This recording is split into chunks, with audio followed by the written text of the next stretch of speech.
You're listening to the Cyberwire Network, powered by N2K.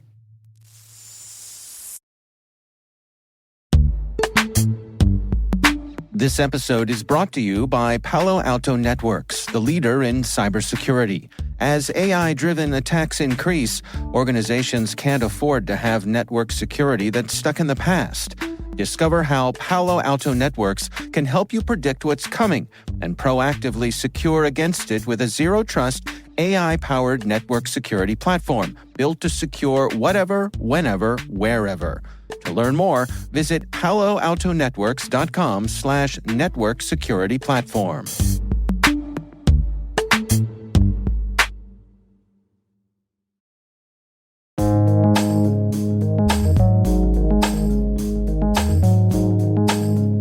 The word is AES.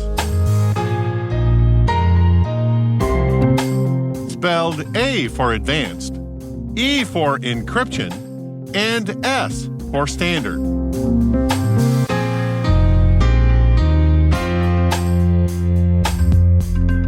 Definition: a U.S. government specification for data encryption using an asymmetric key algorithm.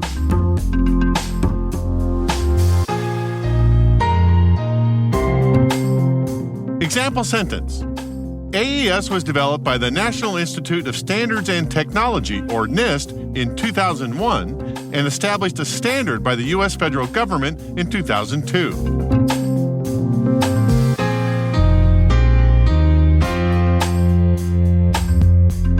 Origin and context. Every time I revisit this subject of encryption, I always feel like I have to relearn the definitions again. My senior moment brain can't seem to keep them all straight. In a nod to one of my favorite superhero movies of all time, Spider-Man Into the Spider-Verse, when all the multidimensional spider people take turns explaining their origin story by saying, "All right, let's do this one last time."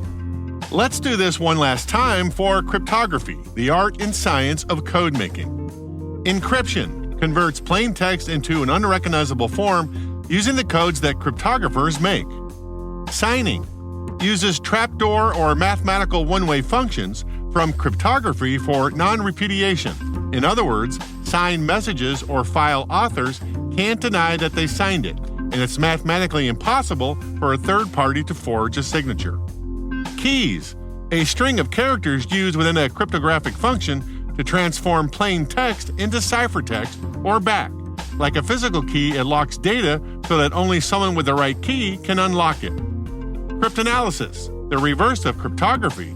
It's all the things you do to break the codes, like Alan Turing using Bayes' rule to break the German Enigma coding machines in World War II. And just to make things more confusing, cryptology captures both disciplines, cryptography and cryptanalysis. The cryptography idea has been around since the world was young. According to the Thales group, the Spartans around 600 BC used a device called a cytel to code plain text into encrypted messages. In order for their Spartan friends to decode the messages on the other side, they needed an identical cytel in terms of width and length. By 60 BC, the Romans used a simple substitution cipher, where they encoded messages by shifting the letter by some agreed-upon number. For example, if the number was 3, the plain text of the letter A becomes an encoded letter D. The plain text B becomes an encoded E, and so forth. Fast forward to 1553, Giovan Battista Balasso introduced the idea of a secret key or password that two parties would need to encrypt and decrypt messages. If Fred and Ginger want to exchange secret messages, they both would have to have the secret key. Fred would encode the message with the key, and Ginger would decode it with the same secret key. By 1917, an American named Edward Hebern had invented the electromechanical machine, in which the key was embedded in a rotating disk. The next year, 1918, German engineer Arthur Scherbius invented the Enigma machine using more than one rotor, and the German military adopted it to send coded transmissions during World War I and World War II.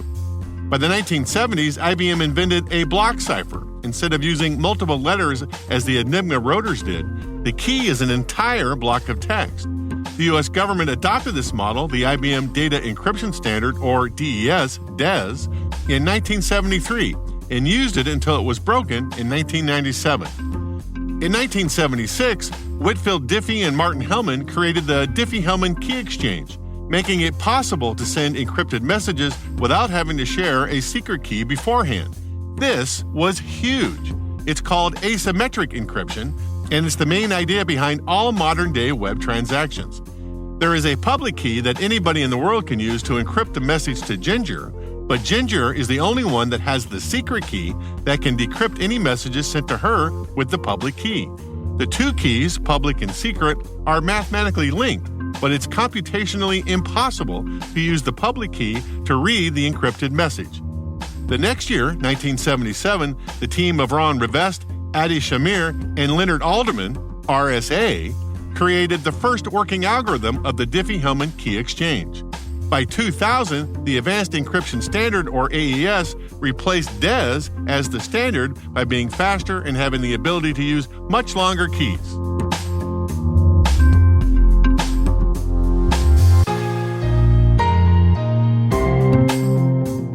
Nerd reference.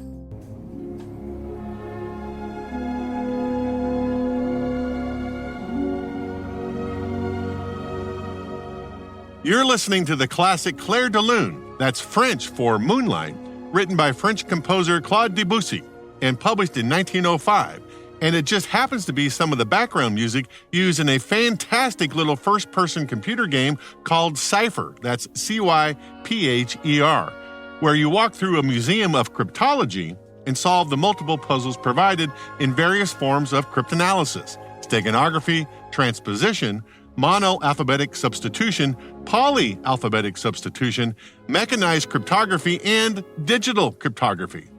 I got as far as the first puzzle before I got stumped, but hey, this might be your thing.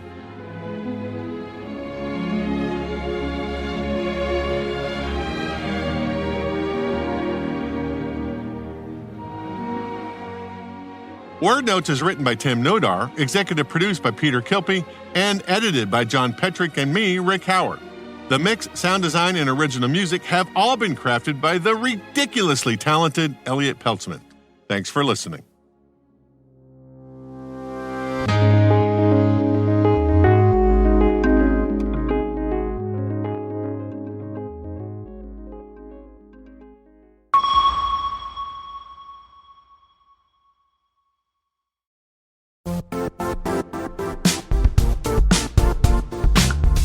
Now, a word from our sponsor, the Johns Hopkins University Information Security Institute, currently seeking qualified applicants for its innovative Master of Science in Security Informatics degree program.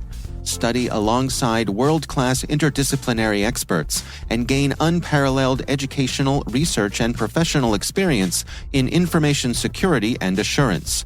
Interested U.S. citizens should consider the National Science Foundation's CyberCore Scholarship for Service program, which covers tuition and a $6,000 annual professional development allowance, as well as providing a $37,000 additional annual stipend.